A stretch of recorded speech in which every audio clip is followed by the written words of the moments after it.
सात तत्व की भूल की बात की थी। जीव अजीव आश्रव बंध संबंध निद्रा मोक्ष, इन सातों तत्वों का स्वरूप जानने के बाद यह जीव जीव तत्व के विषय में, जीव आदि तत्वों के विषय में क्या भूल करता है, इसकी गंभीरता से हम लोगों ने समझ लीजिए विस्तार पूर्वक चर्चा की थी। अब हम इसके बाद अगले प्रश्न पर चलते हैं, जिसमें ये प्रश्न किया गया है कि सात तत्वों के श्रद्धान में देव गुरु और धर्म का श्रद्धान कैसे सम्मिलित है। ठीक है, माने जहां जहां सात तत्व का श्रद्धान होगा वहां वहां देव गुरु धर्म का श्रद्धान भी होगा। अगर ऐसा है तो फिर कैसे है, किस तत्व के अंतर्गत किसका सम्मिलित किया जाएगा, उसका क्या तर्क है ना, उसके विषय में हम लोग बात करते हैं। देखिए मैं शेयर करता हूँ, फिर उसकी डिटेल में देखिए। सातों तत्वों की यथार्थ श्रद्धा में देव गुरु धर्म की श्रद्धा कैसे आ जाती है, तो जवाब दिया, मोक्ष तत्व सर्वज्ञ वीतराग स्वभाव रूप है। माने मुक्ति कहो, सर्वज्ञ वीतराग स्वभाव कहो, एक ही बात है। क्योंकि उस वीतरागता पूर्वक सर्वज्ञता की प्राप्ति करते हैं, ऐसे जीव ही कालांतर में आघाती कर्मों का क्षय करके मुक्ति की प्राप्ति करते हैं। अगर हमें मोक्ष तत्व का श्रद्धान है ना, और तो उस मोक्ष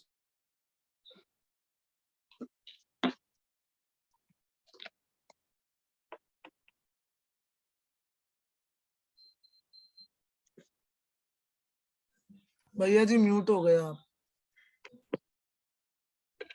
हाँ, मोक्ष तत्व से श्रद्धान में निश्चित रूप से अरहंत और सिद्ध, क्योंकि अरहंत और सिद्ध क्या है, देखिए आगे लगा, उसके धारक अरहंत और सिद्ध है। किसके धारक? वीतराग, सर्वज्ञ और वीतराग स्वभाव रूप क्या है, ये मोक्ष तत्व। मोक्ष का मतलब क्या, कि जीव का जो स्वभाव है उस स्वभाव की परिपूर्णता प्रकट हो जाना, वास्तव में उसका नाम ही मोक्ष है। जैसा कि हम लोगों ने मोक्ष तत्व के विषय में भूल की जब चर्चा की थी, तब आप लोगों का ध्यान आकर्षित कराया था कि हम लोग ये समझते हैं कि स्वर्ग ही मोक्ष है ना, अथवा जैसा सुख आनंद हमें यहाँ मनुष्य गति में है, ऐसा आनंद मुक्ति में होता होगा कि नहीं।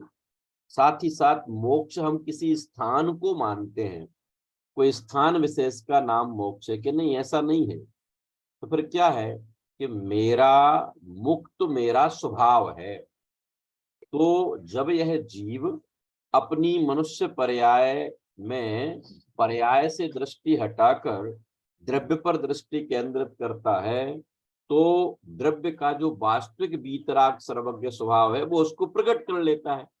तो उसके प्रकट अवस्था का नाम ही क्या है, उसका ही नाम मोक्ष है। तो जिसको इस मोक्ष का श्रद्धान है, उसे अपने सर्वज्ञ वीतराग स्वभाव रूप आत्मा का श्रद्धान है। और ऐसे श्रद्धा वाले को, कि इस सब को प्राप्त किसने किया है, वीतराग सर्वज्ञ स्वभाव की प्राप्ति किसने हो गई है, की अरहंत और सिद्ध परमात्मा को, है ना, अरहंत और सिद्ध परमात्मा को। तो जिसे मोक्ष की श्रद्धा है उसे अरहंत और सिद्ध की श्रद्धा हो गई। इससे स्पष्ट हो गया कि मोक्ष तत्व में ही देव का इंक्लूड किया जा सकता है। ख्याल में आती बात की नहीं, फिर से सुमन जी आती है ना, कुसुम जी क्लियर हुई बात, रुचि जी कैसे, कि मोक्ष जो है वो सर्वज्ञ वीतराग स्वभाव रूप है, और सर्वज्ञ और वीतरागता को हमारे अरहंत और सिद्ध परमेष्टि ने प्राप्त किया है। इसलिए जिसे मोक्ष का श्रद्धान होगा उसे अरहंत सिद्ध का श्रद्धान होगा। और अरहंत तो सिद्ध को ही हम पंच परमेष्टि में किस में रखते हैं, देव में रखते हैं। ख्याल में आ गया। इसलिए मोक्ष तत्व में कौन सम्मिलित हो गया, मोक्ष तत्व में अरहंत और सिद्ध अर्थात देव का श्रद्धान सम्मिलित हो गया। ठीक है, बाद आता है कि जो संबर और निर्जरा है ना, संबर और निर्जरा कि कौन है कि संबर और निद्रा के धारी हमारे मुनिराज हैं, हमारे बीतरागी संत हैं जो संबर और निर्जरा के धारी हैं। तो जिसे किसका संबर और निर्जरा का श्रद्धान हो गया, उस जीव को संबर और निर्जरा का उस जीव को किसका गुरु का भी श्रद्धान हो गया। इसका मतलब मोक्ष तत्व में देव सम्मिलित हो गए और संबर और निर्जरा में कौन, संबर और निर्जरा में गुरु सम्मिलित हो गए।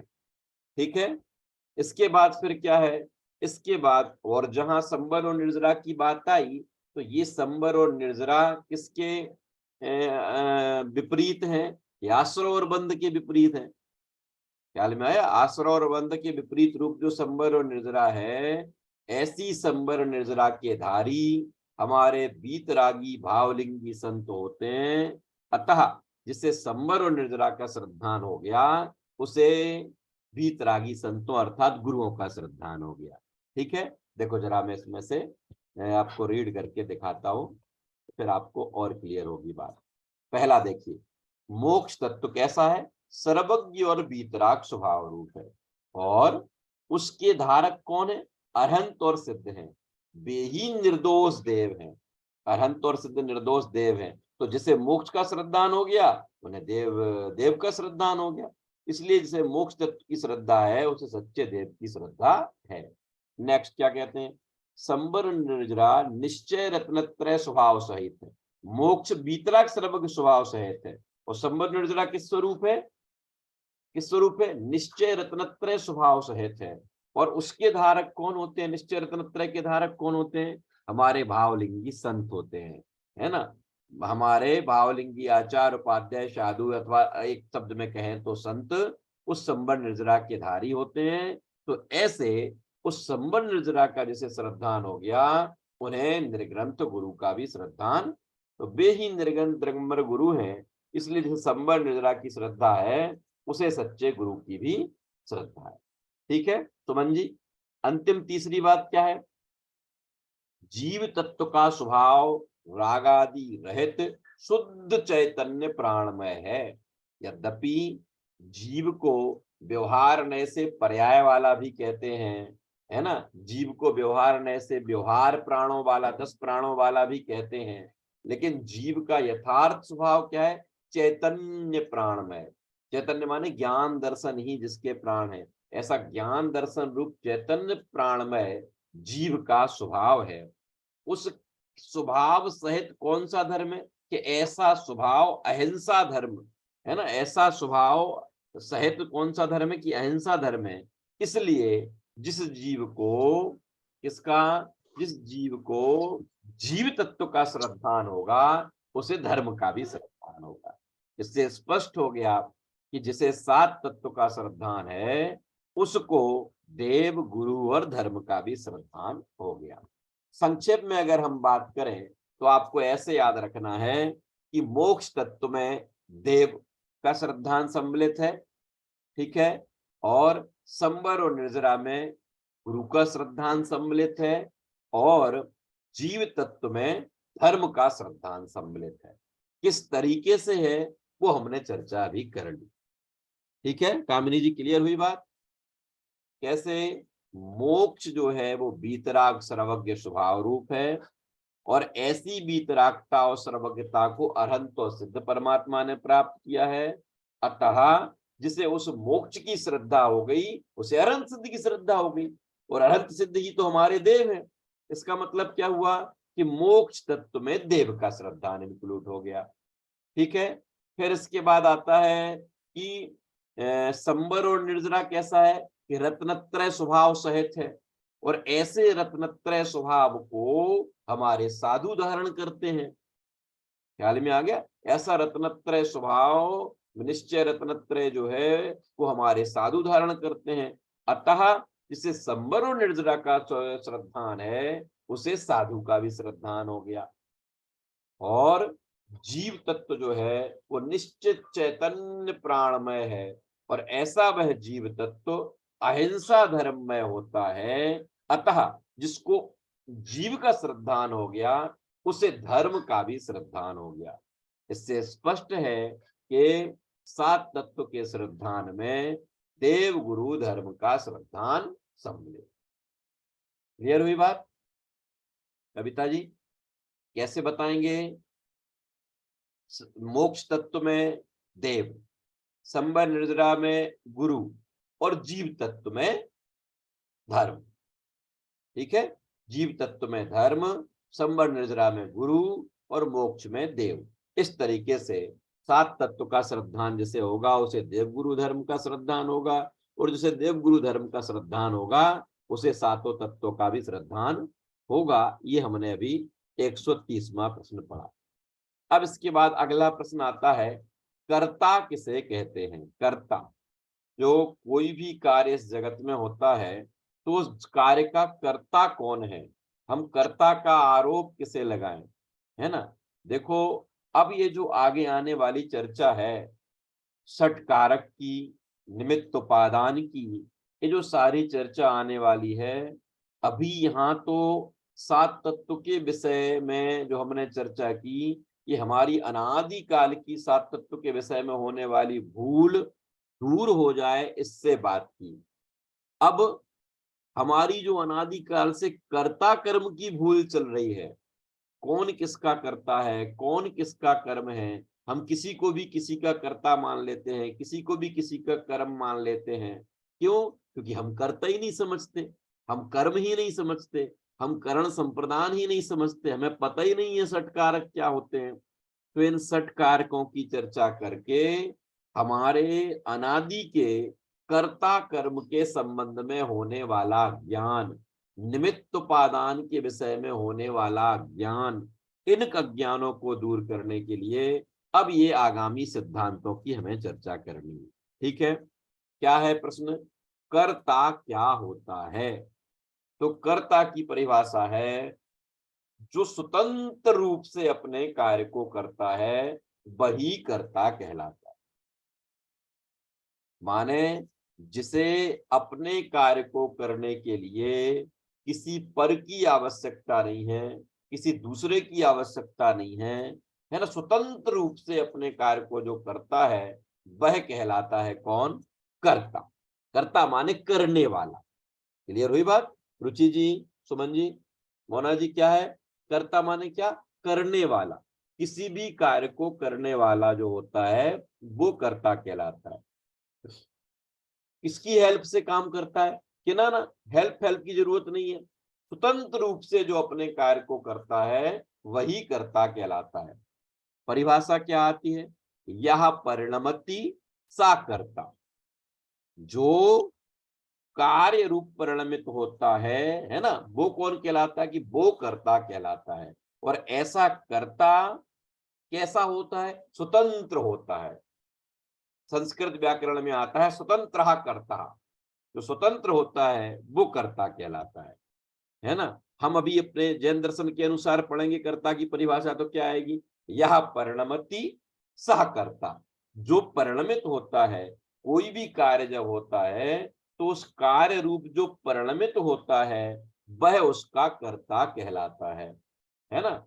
हम जैसे किसी भी कार्य को, जैसे मान लीजिए रोटी बनती है, तो रोटी बनने वाले जो कार्य है ना, कर्म जो है, इस कार्य का कर्ता हम किसे मानते हैं? कि हम इस कार्य का कर्ता जिसने उस रोटी को बनाया उसे मानते हैं। अनादिकाल से भूल चल रही है हमारी, है ना? तो यहाँ हमें क्या बताने वाले हैं कि रोटी का कर्ता कोई आप और हम में से कोई नहीं है। जिस महिला के द्वारा वो रोटी बनाई गई है, अथवा पुरुष भी बना सकते हैं कि उसके द्वारा अगर रोटी बनाई गई तो वो उसका कर्ता नहीं है। कि क्यों? क्योंकि कर्ता वो कहलाता है जो स्वयं उस रूप परिणमित हो। अगर मैं रोटी का कर्ता होऊंगा तो मुझे रोटी रूप होना पड़ेगा, मुझे रोटी रूप होना पड़ेगा, जबकि ऐसा तो होता नहीं। तो फिर कौन है? कि वो जो आटा है ना, जो आटा स्वयं रोटी रूप परिणमित हुआ है, वास्तव में वही उसका करता है। और कैसा है? किसके करने पर? कि स्वतंत्र रूप से वो उसका करता है, उसे किसी दूसरे की आवश्यकता है नहीं। इस तरीके से कर्ता को पराधीनता नहीं होती, है ना? कर्ता जो है वो किसी प्रकार से किसी के अधीन नहीं होता। इसलिए इस प्रश्न के माध्यम से बताया कि जो स्वतंत्र रूप से अपने कार्य को करता है वही कर्ता कहलाता। देखिए जरा मैं शेर और करता हूं तो आपको एक एक लाइन की परिभाषा याद भी हो जाएगी साथ में। देखिए लिखा, कर्ता किसे कहते हैं, तो कहा जो स्वतंत्रता स्वाधीनता से अपने परिणाम को करे वह करता है। और तुरंत क्या बता दिया, प्रत्येक द्रव्य में स्वतंत्रता व्यापक होने से अपने ही परिणामों का करता है। प्रत्येक द्रव्य, अकेला जीव नहीं, प्रत्येक द्रव्य। जीव अपने परिणामों का करता है, पुद्गल अपने परिणामों का करता है, धर्म धर्म अपने परिणामों का करता है, आकाश काल अपने परिणामों का करता है। माने आकाश में होने वाले परिणमन के लिए आकाश को दूसरे की आवश्यकता नहीं है। क्यों? स्वतंत्र करता, वो स्वतंत्र अपने उस परिणाम का करता है। ऐसे आकाश धर्म अधर्म में जीव कि मेरे में होने वाले कार्य के लिए मुझे कोई दूसरे की आवश्यकता नहीं है। मेरे में होने वाला कार्य मेरी योग्यता से होता है क्योंकि मैं अपने कार्य का स्वतंत्र करता हूं। और मैं ही नहीं, इस विश्व में जो 6 द्रव्य हैं जाति की अपेक्षा से, संख्या की अपेक्षा से अनंतानंत और जाति की अपेक्षा से 6, उनमें से कोई किसी का कर्ता नहीं है।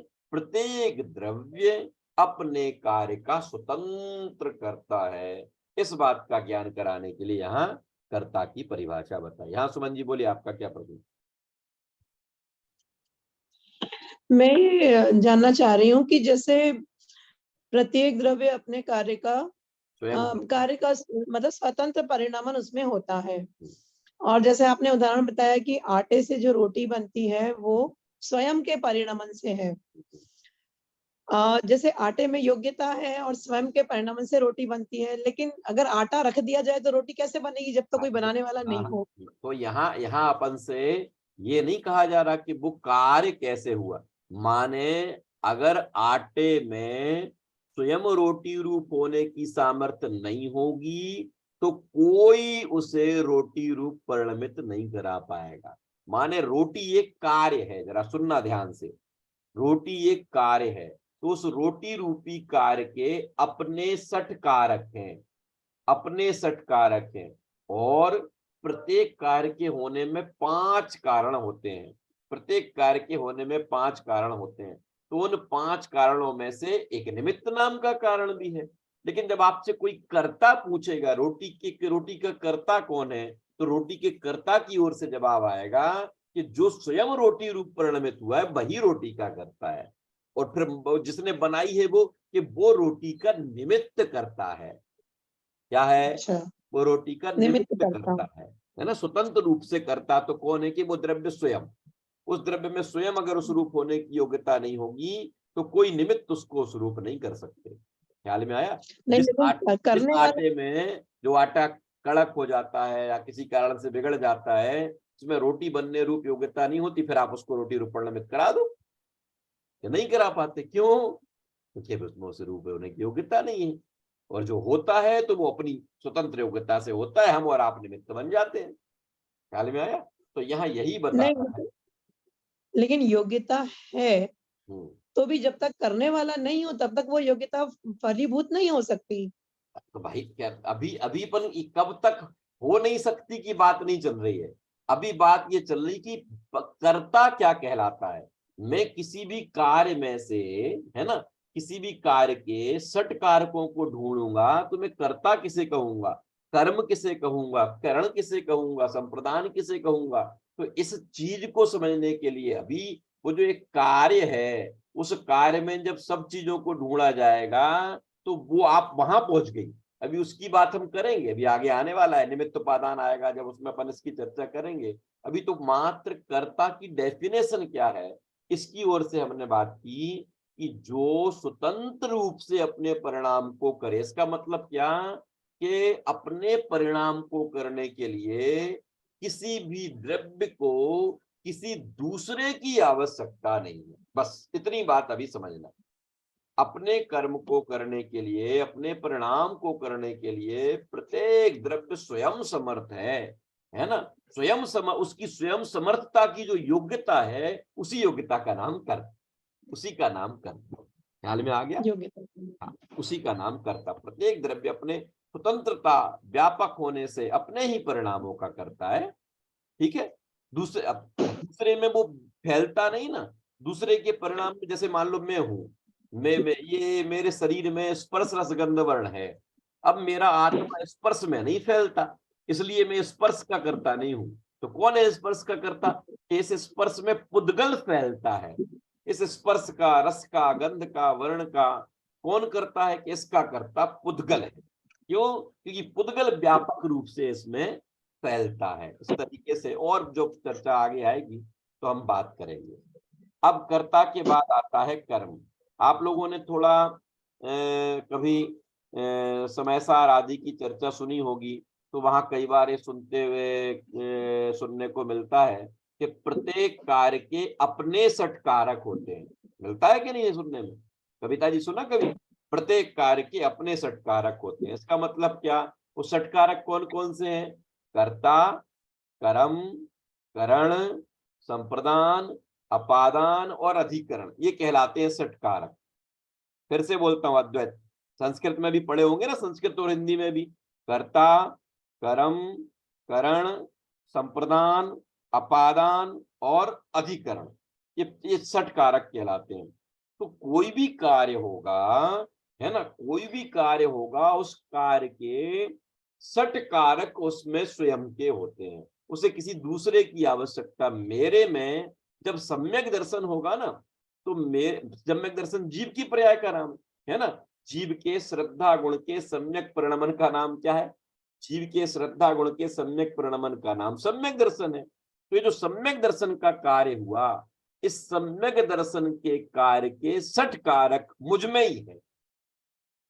इसका मतलब क्या? कि सम्यक दर्शन का कर्ता भी मैं, सम्यक दर्शन रूपी जो कर्म हुआ वो भी मैं, सम्यक दर्शन रूपी कार्य का करण कौन? कि वो भी मैं, सम्यक दर्शन रूपी कार्य का संप्रदान कौन? कि वो भी मैं, सम्यक दर्शन रूपी कार्य का अपादान कौन? कि वो भी मैं, सम्यक दर्शन रूपी कार्य का अधिकरण कौन? कि वो भी मैं।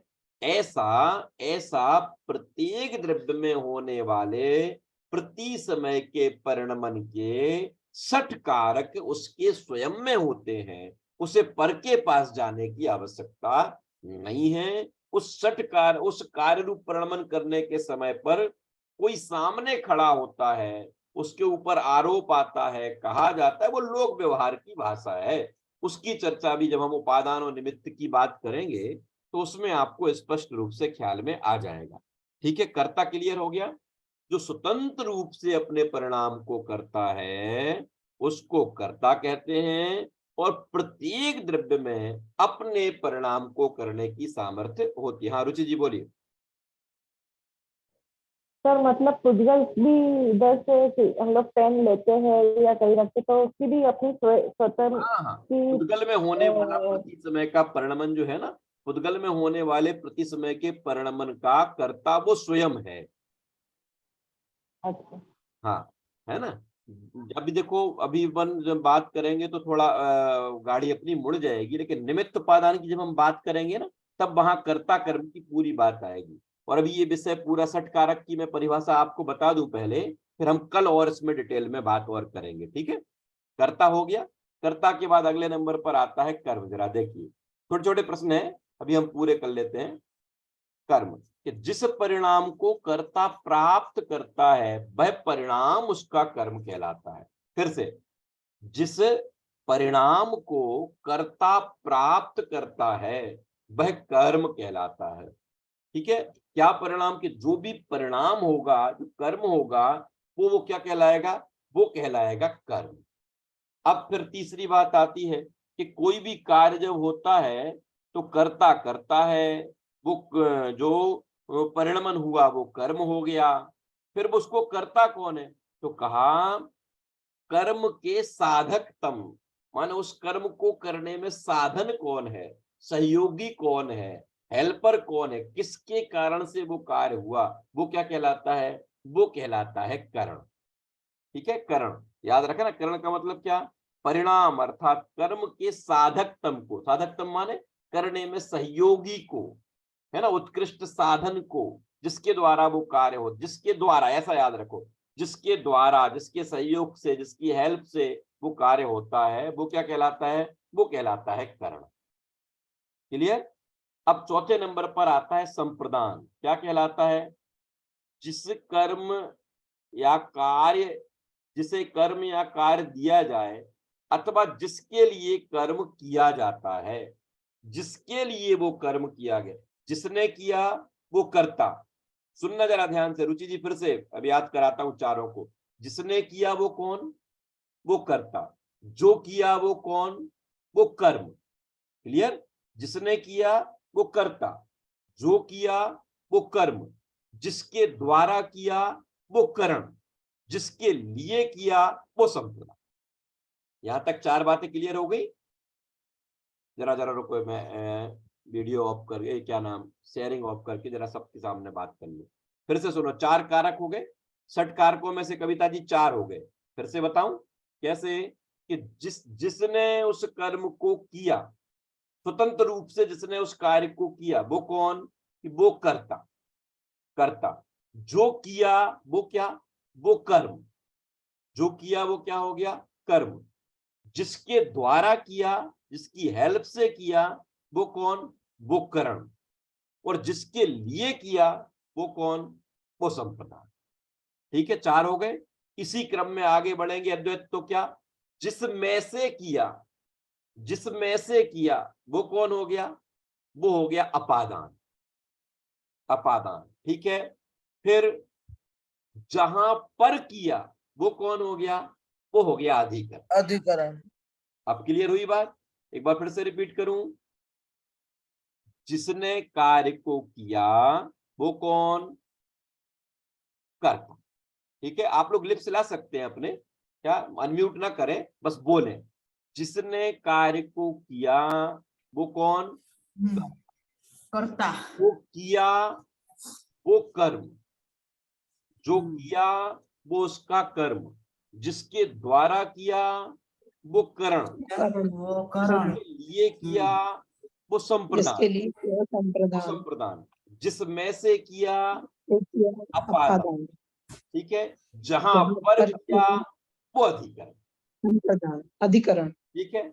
अब चलते हैं अपन लोग, जरा एक उदाहरण से बात कर लेते हैं। अपने पास 4-5 मिनट बचे हैं, तो आप उदाहरण बताता हूं, एक आध आप लोग कल सोचना, उस पर अपन कल बात करेंगे। देखो, अभी अपन ने बात की थी सम्यक दर्शन। तो सम्यक दर्शन क्या है? एक साधन।